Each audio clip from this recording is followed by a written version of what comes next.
We live. We live. We live right now. Today is Wednesday, March 5th, 2025. It's early in the morning. We're doing pretty good right now. Make sure my alarms are off. Okay, we're doing pretty good.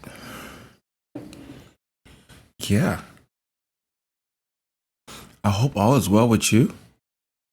We're doing pretty good today. It's the first time I'm actually holding the mic in my hand. Got another mic, of course. I need to stop. It's like coffee gear. You get one thing, you get another thing. You justify it for whatever reason and all that good stuff, right? But yeah, I'm doing pretty good. I hope you're doing pretty good. But that's it. We live right now. I think I stopped saying it for some reason. We'll see. Everything is about getting better and doing things differently. So right now I'm here just talking, just trying to figure things out. And I have a coffee friend that I talk to from time to time. He's in the Netherlands. We talk about coffee business, coffee gear, things we're doing with our coffee business and all that good stuff. And I just told him recently I just finished up a whole series of light roast, drinking light roast, trying to find the appreciation of light roast. And, I gave him some of the parameters of how I roasted the coffees, how long developmental time was. And he was saying that it wasn't long enough.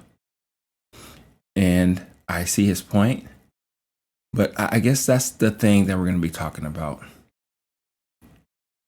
Your light roast or my light roast or your roaster's light roast or your preference of light roast or any coffee in particular are totally different. Let me explain. Like I said, in this whole experiment, my biggest thing was really trying to taste what coffee is, what I hated about light roast. So before that, I had a parameter. I roasted it different ways and some of it turned out okay. But then I went back and said, okay, these are the new parameters. I want get a little geekier. I wanted a consistent roast, time for it to actually develop in the green, in the browning phase, whatever.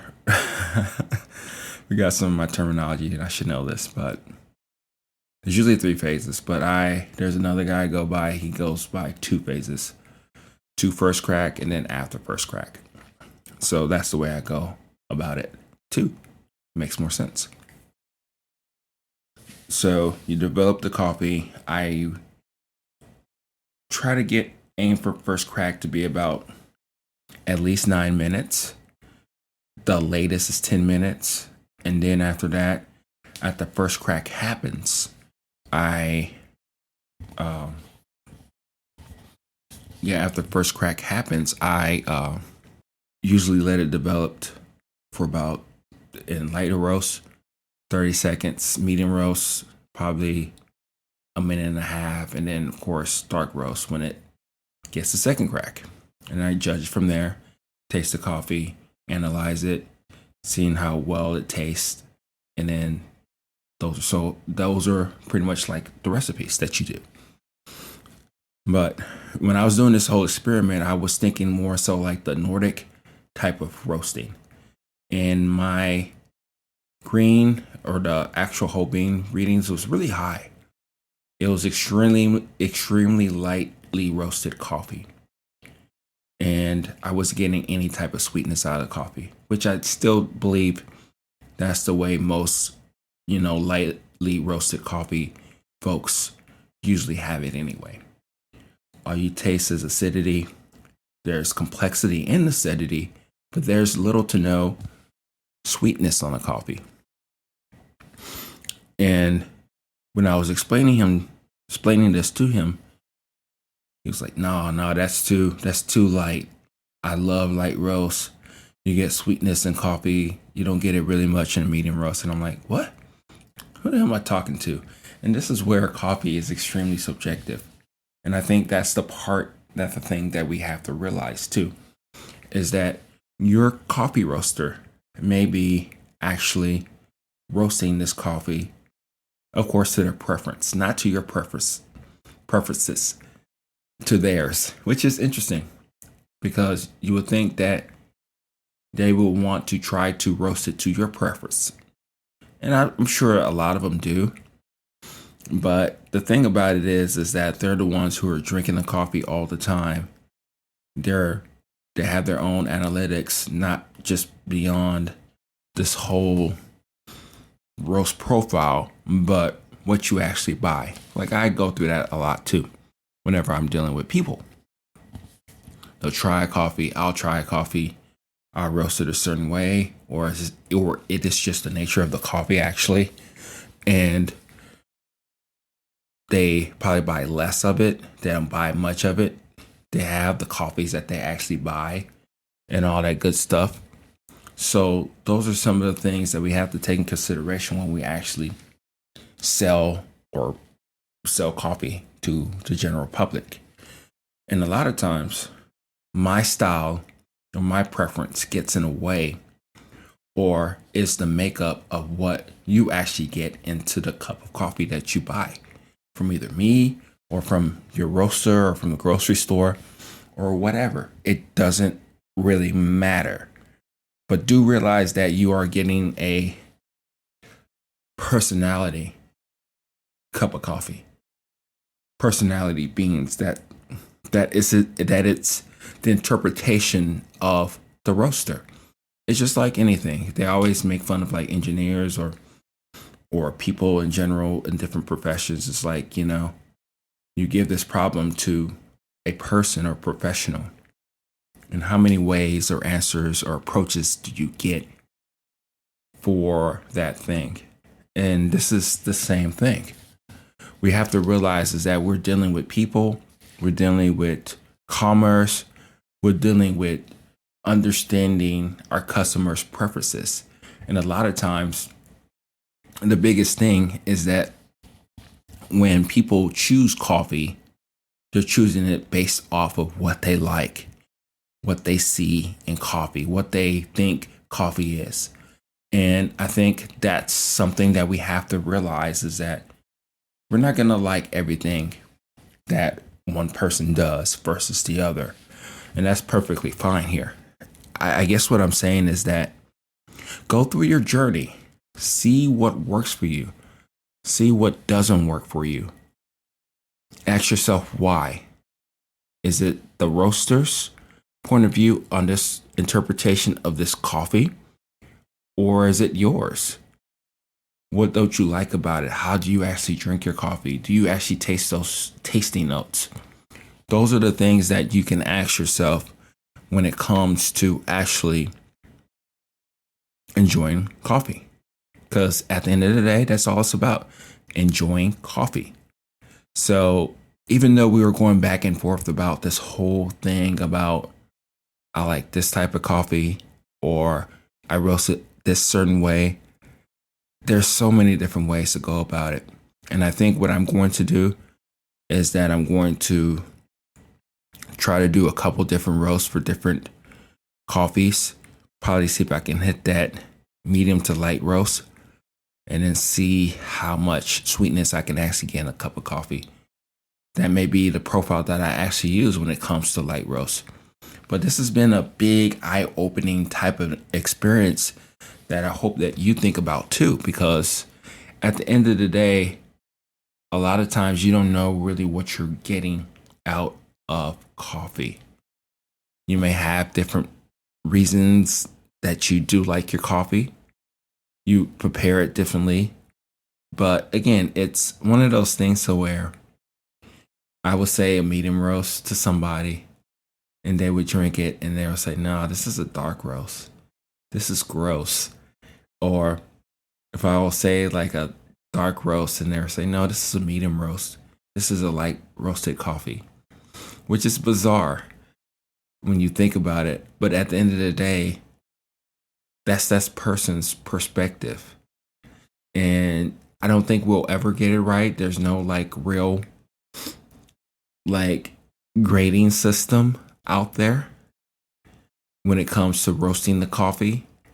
And you're telling this person if it's a medium, light roast, or dark roast, they're going to interpret that in their own way. Like, for instance, we'll use Starbucks, for instance, for an example.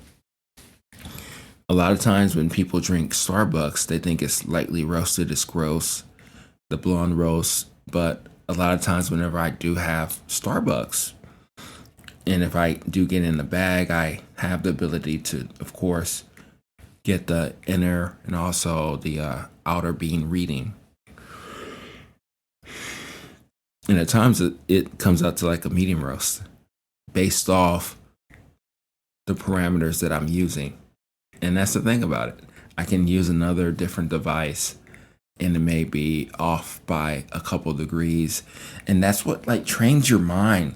That's what gets you going in a way to where you're like, wait, is this what I'm really tasting?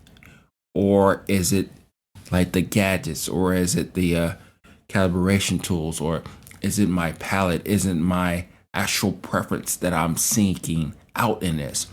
And I think that's one of the things that you do have an advantage on in this whole saga of drinking coffee. You don't have to analyze it the way that I do or that people like me do. You don't have like all the gear in the world in order to understand this magical bean. And I don't even have everything. But I guess what I'm saying here is that you are in a place of purity, of wonder.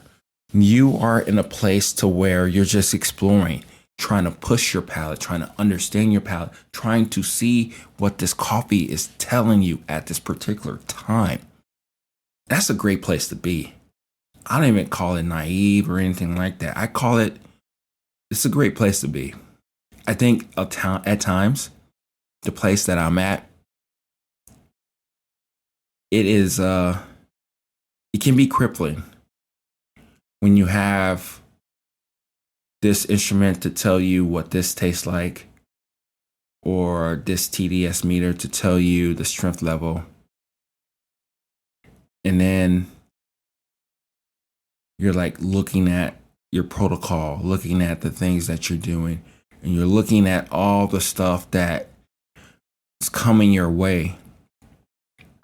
And I've let go quite a bit, but I can't really truly let go. Again, it could be the engineer inside of me trying to really understand this coffee. But at the end of the day, I think you are in the best place in this whole coffee journey, meaning that you do understand, you do know about coffee, you do enjoy coffee as much as you possibly can. But the thing about it is that the place that you are in is a place of command. You like what you like, you don't like what you like. You can try it again, explore even more so, or not. You can trust this roaster or not trust this roaster. You can get a different coffee for whatever reason. You don't care about what's on the bag. You don't care if somebody's telling you to brew the coffee this way. You don't care. You can do whatever the hell you want to. And you can see if you like the coffee for what it is, for whatever reason. Make it the way you want to. Probably take a tip here and there of what I'm giving or what others are giving. And then you can go on your journey, explore, understand, get to a place to where it's fun, it's cool. And then you can do other things in your life. I think you are in the best place to be in this whole journey, because it's one of those things to where only thing I can do a lot of times is like I'm thinking about the numbers. I'm thinking about how this coffee is presented to you, it's presented to me, how I can make it better instantly, what kind of things I did wrong in the roasting process. What about my beans? Are they fresh enough? Are people going to pick up on that? What about this particular profile that I did this time? Did I push it too far for my current customers? I'm always thinking about this stuff in a way to where I'm getting away from the beans quite a bit. And I think that's fine. That's where I put myself.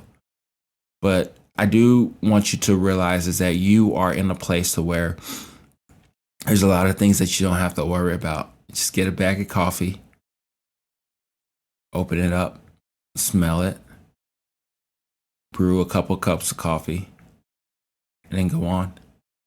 Write in your notebook if you want to, and then just go on.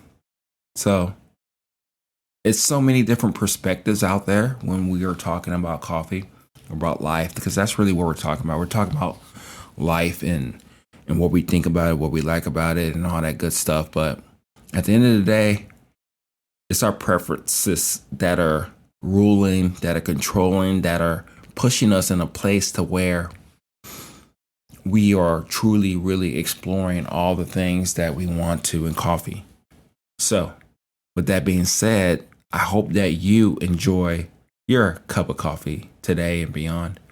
And do take everything with a hindsight, but at the end of the day, let your palate push you in the direction that you want to go. No matter what a roaster may say about this is a light roast, this is a medium roast, this is a dark roast, and this is what you taste in a cup of coffee, blueberries, whatever. Trust yourself. Talk to you later. Bye.